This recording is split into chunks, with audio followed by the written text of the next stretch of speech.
ഷിരൂരിലെ ദൗത്യത്തിനിടെ ഇന്നലെ കണ്ടെത്തിയ അസ്ഥിഭാഗം അത് മനുഷ്യൻ്റേതല്ല എന്ന് ഏകദേശം പ്രാഥമികമായൊരു പരിശോധനാ ഫലത്തിലേക്ക് വരുന്നു. പോലീസ് സർജനും വെറ്ററിനറി ഡോക്ടറും മനുഷ്യൻ്റെ അസ്ഥിയുടെ ഭാഗമല്ല ഇതെന്ന് പോലീസിനെ അറിയിച്ചിട്ടുണ്ട്.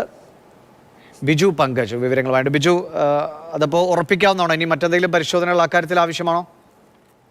ഇന്നലെ കണ്ടെത്തിയത് ഒരു പശുവിന്റെ അസ്ഥി ആണെന്നാണ് കണ്ടെത്തിയിരിക്കുന്നത്. മൈസൂരിൽ നടത്തിയ പരിശോധനയാണ്. ഇപ്പോൾ നമ്മൾ ദൃശ്യങ്ങൾ കാണുന്നത് ഇന്നത്തെ തിരച്ചിൽ അവസാനിപ്പിക്കുന്നതിന് മുന്നോടിയായിട്ട് ഇന്ന് രാവിലെ മുതൽ കണ്ടെത്തിയ സാധനങ്ങൾ, ഈ പുഴയിൽ നിന്ന് എടുത്ത സാധനങ്ങൾ ലോറി ഉടമ മനാഫ് പരിശോധിക്കണം. അദ്ദേഹം ഉച്ചയ്ക്ക് അദ്ദേഹത്തിന്റെ വാഹന ഭാഗമാണെന്ന് അദ്ദേഹം ഉറപ്പിച്ച് പറഞ്ഞെങ്കിലും പക്ഷെ അത് പിന്നീട് അതിന് സമാനമായി കുറെ സാധനങ്ങൾ കൂടി കിട്ടി. അപ്പൊ അത് ഗ്യാസ് ടാങ്കറിന്റേതാണെന്ന നിഗമനത്തിലേക്ക് അദ്ദേഹം പിന്നീട് എത്തുകയും ചെയ്തു. അത് കഴിഞ്ഞ് ഇപ്പൊ കുറെ സാധനങ്ങൾ രാവിലെ മുതൽ കുറെ വാഹനത്തിന്റെ പാർട്സുകള്, കമ്പികള്, പിന്നെ ടയറുകള്, മറ്റ് എഞ്ചിൻ ഭാഗങ്ങളെല്ലാം ഈ ഡ്രഡ്ജിങ്ങിൽ കിട്ടിയിരുന്നു. അതിപ്പോ അദ്ദേഹം പരിശോധിച്ചുകൊണ്ടിരിക്കുകയാണ്. ഇതിനിടയ്ക്ക് അർജുന്റെ ലോറിയിലെ അക്വേഷ്യ തടികളും കിട്ടിയിരുന്നു. അപ്പം ഗ്യാസ് ടാങ്കറും അർജുന്റെ ലോറിയുടെ ഭാഗങ്ങളും എല്ലാം ഇവിടെ ഉണ്ടെന്നുള്ള ഒരു നിഗമനത്തിലാണ് അവിടെ തന്നെ ഇപ്പൊ തിരച്ചിൽ നടത്തിക്കൊണ്ടിരിക്കുക. അപ്പൊ ഇന്നത്തെ തിരച്ചിൽ അവസാനിപ്പിക്കുന്ന മുന്നോടിയായിട്ട് കിട്ടിയ സാധനങ്ങളെല്ലാം മനാഫ് പരിശോധിച്ചുകൊണ്ടിരിക്കുകയാണ്.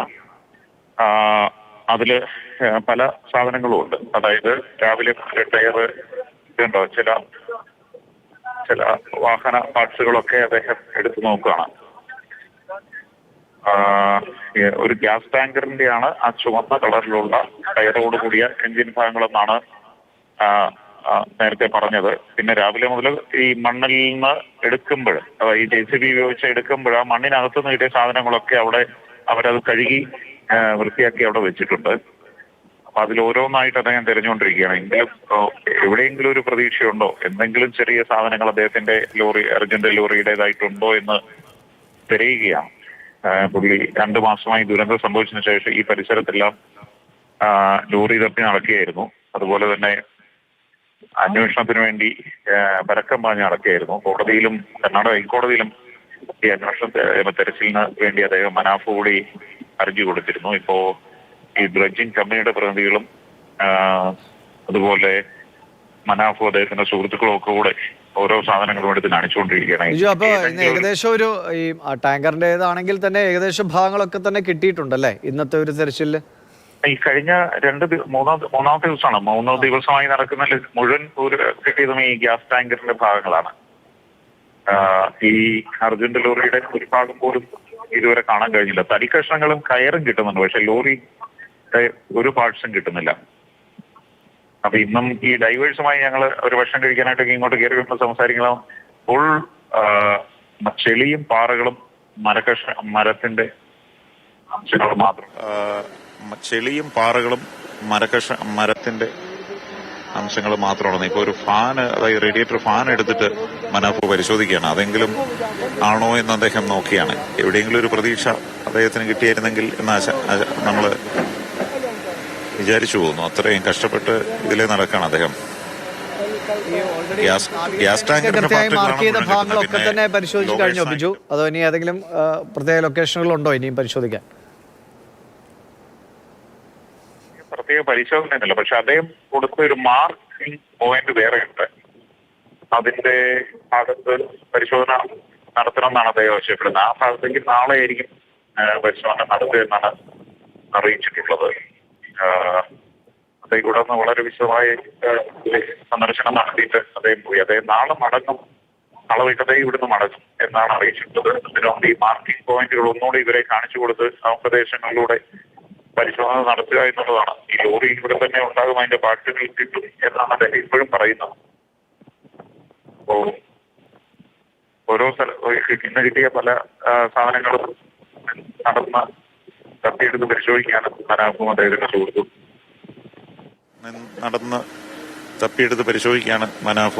സുഹൃത്തും ഉച്ചയ്ക്ക് അദ്ദേഹം ഒരു പ്രതീക്ഷ വെച്ചിരുന്നു. പക്ഷെ അത് കഴിഞ്ഞാണ് ഈ ബാക്കിയുള്ള ഭാഗങ്ങൾ കിട്ടുന്നത്. ഈ ടാങ്കറിന്റെ ഇതും സമാനമായിരുന്നു. അതുകൊണ്ടാണ് അദ്ദേഹത്തിന് അദ്ദേഹം ഒരു വലിയ പ്രതീക്ഷ വെച്ചത്. പക്ഷെ അത് പിന്നീട് കിട്ടിയ പാർട്സുകളൊക്കെ ഇതിൻ്റെതായപ്പം ആ പ്രതീക്ഷയും അദ്ദേഹത്തിന് നഷ്ടപ്പെട്ടു. ഇതിത്ര ഈ ദിവിഷ്, ഈ ദുരന്തത്തിന്റെ ഒരു ശക്തി അല്ലെങ്കിൽ അതിന്റെ ഒരു കാഠിന്യം ഈ വാഹന പാർട്സുകളിൽ കാണാവുന്നതാണ്. ഒരു ടാങ്കർ, ഗ്യാസ് ടാങ്കറിന്റെ ഒക്കെ ഇങ്ങനെ തെറിച്ചു പോവുക എന്ന് പറയുമ്പോൾ ഒന്ന് ആലോചിച്ച് നോക്കാം. പിന്നെ ചിലർ പറയുന്നു ഈ ഇവിടെ ഈ മണ്ണിടിഞ്ഞു പോയപ്പോൾ ഇതിന്റെ 2 ടവറുകളുണ്ട്, 2 മലയില് വൈദ്യുത കമ്പികളാണ്. അപ്പൊ അതും ഈ ഗ്യാസ് ടാങ്കറുകളെ പൊട്ടിത്തെറിച്ചു എന്ന് ചില പ്രദേശവാസികൾ പറയുന്നുണ്ട്. അത് ഈ വെള്ളത്തിൽ ഇത് പോകുന്നതിനിടയ്ക്ക് ഈ 2 ടവറുകൾ 2 മലകളിലുണ്ടായിരുന്നു. അപ്പൊ അതിന്റെ ലൈൻ കമ്പികൾ പൊട്ടി തീ പിടിച്ച് അങ്ങനെ ഛിന്ന ഭിന്നമായി പോയിട്ടുണ്ടാകാമെന്ന് ഈ തദ്ദേശവാസികളും പറയുന്നുണ്ട്. അങ്ങനെ വലിയ ശബ്ദം കേട്ടിരുന്നു ഇങ്ങനെ പുഴയിൽ നിന്ന് എന്ന് പലരും പറയുന്നുണ്ട്. അപ്പൊ ഈ ദുരന്തത്തിനിടയ്ക്ക് എന്തൊക്കെ സംഭവിച്ചു എന്ന് ആർക്കും പറയാൻ പറ്റില്ല. അതുകൊണ്ടാണ് ഇതിന്റെ ഭാഗങ്ങളൊക്കെ ഇങ്ങനെ ഛിന്ന ഭിന്നമായി പൊട്ടിത്തെറിച്ച് പല ഭാഗങ്ങളായി കിട്ടുന്നത് എന്നാണ് ചിലർ പറയുന്നത്. അതൊക്കെ ഇവിടുത്തെ ലോക്കൽ പ്രാദേശിക നിവാസികൾ പറയുന്നതാണ്. അങ്ങനെ ഇങ്ങനെ പൊട്ടിത്തെറിച്ച് ശബ്ദം കേട്ടു, അതുകൊണ്ട് വെള്ളം ഇങ്ങനെ ഉയർന്നു പോയി എന്നൊക്കെ പലരും പറയുന്നുണ്ട്. പക്ഷെ അതൊന്നും സ്ഥിരീകരിക്കാൻ ശാസ്ത്രീയമായ തെളിവുകൾ ഇല്ല എന്നുള്ളതാണ് കിട്ടുന്നത്. ഡ്രഡ്ജിങ് അവസാന ഘട്ടത്തിലേക്ക് നടക്കുകയാണ്. ഇവിടെ അല്പസമയത്തുള്ളിൽ വെളിച്ചം പോകും. അപ്പോൾ അതിനുശേഷം ഈ ഡ്രഡ്ജർ താഴേക്ക് മാറ്റിയിട്ട് ഇനി മേജർ ഇന്ദ്രപാലൻ ചൂണ്ടിക്കാണിച്ച ആ ഭാഗത്തായിരിക്കും നാളെ പരിശോധന നടത്തുന്നത്. ഇനി ആ ഭാഗത്തുകൂടി പരിശോധന നടത്തിയാൽ ഒരുപക്ഷെ ഈ മേഖല അരിച്ചു വരക്കപ്പെട്ടതുപോലെയാവും. വേറെ ഇനി എന്താണ് മാർഗം എന്നുള്ളത്, ഇനി പരിശോധന തുടരണോ എന്നുള്ളതൊക്കെ ഈ അധികൃതരായിരിക്കും തീരുമാനിക്കുന്നത്. എന്തായാലും അർജുന്റെ സഹോദരിയും ബന്ധുക്കളും ഒക്കെ ഇപ്പോഴും ഇവിടെ പ്രതീക്ഷയോടെ രാവിലെ മുതലേ 8 മണിയാകുമ്പോൾ അവരും വരും. വൈകിട്ട് 6 മണിയോടെ വിഷമത്തോടെ തിരിച്ചു പോകുന്നത് നമുക്ക് കാണാൻ കഴിയും.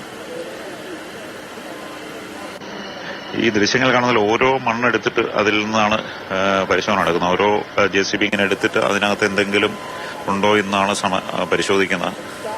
പിന്നെ ഈ JCB ഇങ്ങനെ താഴ്ന്ന് അതിനകത്ത് ഇങ്ങനെ ഉടക്കുമ്പോൾ ഈ മങ്ങൽ വിദഗ്ധര് അവിടേക്ക് താഴ്ന്ന് ചെല്ലും. എന്നിട്ട് അതെന്താണ് സ്ഥിരീകരിക്കുക. അങ്ങനെ അതിന്റെ കണക്ട് ചെയ്ത് ഈ റോപ്പ് അവിടെ കണക്ട് ചെയ്തിട്ടാണ് പലപ്പോഴും പൊക്കുന്നത്. അങ്ങനെ വളരെ ശ്രമകരമായ ദൗത്യമാണ് നടക്കുന്നത്. ഇന്നിപ്പോ ഗുജറാത്തിൽ നിന്ന് തന്നെ വേറൊരു മുങ്ങൽ വിദഗ്ധനെ കൂടെ കൊണ്ടുവന്നു. അങ്ങനെ 2 പേരാണ് ഇന്ന് മുങ്ങി പരിശോധന നടത്തുന്നത്. അവര് ഇതിന്റെ സമീപത്തായിട്ട് പല സ്ഥലങ്ങളിൽ മുങ്ങി പരിശോധന നടത്തുന്നുണ്ട്.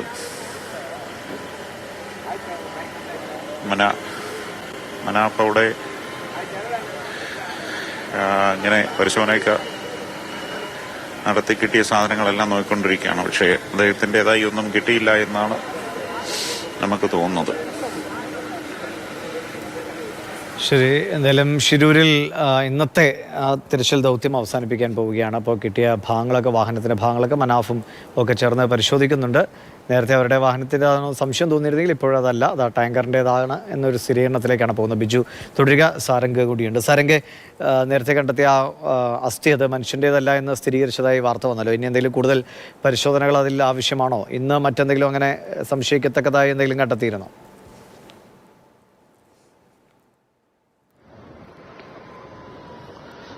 ദിവീഷ്, ഇന്നത്തെ ദിവസം നമ്മൾ അതിരാവിലെ ഏറെ പ്രതീക്ഷകളോടുകൂടിയാണ് ഗംഗാവലി നദീതീരത്തേക്ക് എത്തിയെങ്കിലും ഇപ്പോൾ ഏകദേശം ഇവിടെ ഇന്നത്തെ തിരച്ചിൽ അവസാനിപ്പിക്കാൻ പോവുകയാണ്. ഇനി ഏതാനും നിമിഷങ്ങൾ മാത്രമേ ഇന്നത്തെ തിരച്ചിൽ എന്നുള്ള ആ ഒരു മിഷൻ നടക്കുകയുള്ളൂ. എന്തായാലും ഇന്നലെ ലഭിച്ച ഒരു അസ്ഥി കിട്ടിയ സമയത്ത് വലിയ പ്രതീക്ഷകൾ ഉണ്ടായിരുന്നു എല്ലാവർക്കും. ഇത്തരത്തിൽ മനുഷ്യന്റേതായിരിക്കും. കാരണം 3 പേരാണ്, അർജുനടക്കം 3 പേരാണ് ഇവിടെ നിന്ന് ഇപ്പോഴും ഈ ദുരന്ത ഭൂമിയിൽ നിന്ന് കാണാതായിട്ടുള്ളത്. അപ്പോൾ അവരിൽ ഏതെങ്കിലും ഒരാളുടേതാവാം എന്നുള്ള അവരുടെ ഒരു ഭൗതിക ശേഷിപ്പാവാം എന്നുള്ളൊരു സാധ്യതയൊക്കെ തന്നെ ഉണ്ടായിരുന്നു. പക്ഷേ എന്നാലും തന്നെ അങ്കോള പോലീസ് സ്റ്റേഷനിലേക്ക് കൊണ്ടുപോയ അസ്ഥി അവിടെ വെച്ച് തന്നെ പോലീസ് സർജനും അതുപോലെ തന്നെ വെറ്റിനറി സർജനും ചേർന്ന് പരിശോധിക്കുകയുണ്ടായി. അതിന്റെ ഭാഗമായിട്ടാണ് അത് ഏതോ ഒരു തരത്തിലുള്ള മൃഗത്തിന്റേതാണ്, മനുഷ്യന്റേതല്ല എന്നുള്ള കാര്യത്തിൽ തന്നെ ഒരു പ്രാഥമിക റിപ്പോർട്ട് തയ്യാറായിട്ടുള്ളത്. അതിനുശേഷം എന്തായാലും കൃത്യമായിട്ടുള്ള ഒരു റിപ്പോർട്ടിന് വേണ്ടി ആ അസ്ഥി ഇപ്പോൾ മംഗളൂരുവിലേക്ക് അയച്ചിരിക്കുകയാണ്. അതോടുകൂടി ശാസ്ത്രീയമായിട്ടുള്ള ആ ഒരു ബലം കൂടി പുറത്തു വരും. എന്തായാലും നമ്മൾക്ക് വലിയ പ്രതീക്ഷയ്ക്ക് വക നൽകാത്ത ഒരു ദിവസമാണിത്. കാരണം അർജുന്റെ വാഹനത്തോടൊപ്പം തന്നെ അപകടത്തിൽപ്പെട്ട ടാങ്കറിന്റെ 95% വാഹനഭാഗങ്ങൾ, തകർന്ന നിലയിലുള്ള വാഹനഭാഗങ്ങൾ അത് 2ാം ഘട്ടത്തിലും 3ാം ഘട്ടത്തിലുമായി വീണ്ടെടുക്കാൻ സാധിച്ചു. പക്ഷേ അർജുന്റെ വാഹനവുമായി ബന്ധപ്പെട്ട കാര്യമായതൊന്നും അല്പസ്വല്പം എക്സ്ട്രാ ഫിറ്റിങ്ങുകളുടെ ഭാഗമായി വണ്ടിയിൽ സ്ഥാപിച്ച ചില വസ്തുക്കൾ ഒഴിച്ച് മറ്റ് വസ്തുക്കളൊന്നും തന്നെ കണ്ടെത്താൻ സാധിച്ചില്ല എന്നത് ഏറെ വേദനാജനകമായിട്ടുള്ള ഒരു കാര്യമാണ്. അർജുന്റെ കുടുംബത്തിനെയൊക്കെ സംബന്ധിച്ച് അത് ഏറെ വേദന നൽകുന്ന ഒരു കാര്യമാണ്. കാരണം കുടുംബത്തിന് വലിയ ആവശ്യമായിരുന്നു ഡ്രഡ്ജർ ഇവിടെ എത്തിച്ച് പരിശോധന നടത്തുക എന്നത്. കാരണം ഇത്തരത്തിൽ നേവി മാർക്ക് ചെയ്ത പോയിന്റുകൾ അടക്കം കേന്ദ്രീകരിച്ചുകൊണ്ട് അല്ലെങ്കിൽ മേജർ ഇന്ദ്രപാലൻ മാർക്ക് ചെയ്ത CP4 CP3 അടക്കമുള്ള പോയിന്റുകളിലൊക്കെ തന്നെ കേന്ദ്രീകരിച്ചുകൊണ്ട് തെരച്ചിൽ നടത്തണമെന്നുള്ള ആവശ്യം അവർ നിരന്തരമായി ഉന്നയിച്ചുകൊണ്ടിരുന്നു. ഇപ്പോൾ അത്തരത്തിലുള്ള പോയിന്റുകളിലും ഇപ്പോൾ ലോഹഭാഗം കണ്ടെത്തിയിരുന്ന ആ പോയിന്റുകളിൽ പോലും ഇപ്പോൾ തിരച്ചിൽ നടത്തുന്ന സമയത്ത് ടാങ്കറിന്റെ വിവിധ ഭാഗങ്ങളിൽ നിന്ന് ഉള്ള വസ്തുക്കളാണ് ഇപ്പോൾ കണ്ടെത്തിക്കൊണ്ടിരിക്കുന്നത്. ഇപ്പോൾ 2 ടയറുകൾ കിട്ടി, അതുപോലെ തന്നെ അതിനു മുൻപ് മറ്റ് വാഹന ഭാഗങ്ങളും കിട്ടി. നേരത്തെ മനാഫ് തന്റെ വാഹനത്തിന്റേതാണ് എന്ന് പറഞ്ഞ രംഗത്ത് വന്നിരുന്നു ഒരു വാഹനഭാഗം കണ്ടെത്തിയ സമയത്ത്, അല്ലെങ്കിൽ മറ്റൊരു ലോഹഭാഗം കണ്ടെത്തിയ സമയത്ത്. പിന്നീട് അദ്ദേഹം തന്നെ അത് തിരുത്തി പറയുന്ന ഒരു അവസ്ഥ വന്നു. കാരണം തെറ്റിദ്ധരിക്കപ്പെട്ടു എന്നുള്ള രീതിയിൽ അദ്ദേഹം പറയുകയുണ്ടായി. പിന്നീട് അതിനുശേഷം ഇപ്പോൾ നമുക്ക് ദൃശ്യങ്ങൾ കാണാം. മനാഫ് ഡ്രഡ്ജറിലേക്ക് മനാഫിനെ കൂട്ടിക്കൊണ്ടുപോയിട്ടുണ്ട്. കാരണം ഇന്ന് ലഭിച്ച മുഴുവൻ ലോഹഭാഗങ്ങളും അദ്ദേഹത്തിന് മുൻപിൽ കാണിച്ചു കൊടുത്തുകൊണ്ട് കൃത്യമായിട്ടുള്ള ഒരു പരിശോധന നടത്തുന്നുണ്ട്. ഇപ്പോൾ എന്തായാലും റിട്ടയർഡ് മേജർ ജനറൽ ഇന്ദ്രപാലനടക്കം വിദഗ്ധ കൂടി ചേർത്ത് പിടിച്ചുകൊണ്ടൊരു തെരച്ചിൽ മുന്നോട്ടേക്ക് കൊണ്ടുപോകാനുള്ള രീതിയാണ് ജില്ലാ ഭരണകൂടം മുന്നോട്ടേക്ക് കൊണ്ടുപോകുന്നത്. നാളെ അത്തരത്തിൽ അദ്ദേഹം തന്നെ മാർക്ക് ചെയ്ത പോയിന്റുകൾ ഈ ഡ്രഡ്ജിംഗ് സംഘവുമായി ചേർന്നുകൊണ്ട് ഒരുപക്ഷെ തെരച്ചിലിനുള്ള സാധ്യത നിലവിൽ നോക്കുന്നുണ്ട്. നിലവിൽ ഐബോർഡ് ഡ്രോൺ ഉപയോഗിച്ചുള്ള തെരച്ചിലിനുള്ള അവസ്ഥയൊന്നുമില്ല. പക്ഷേ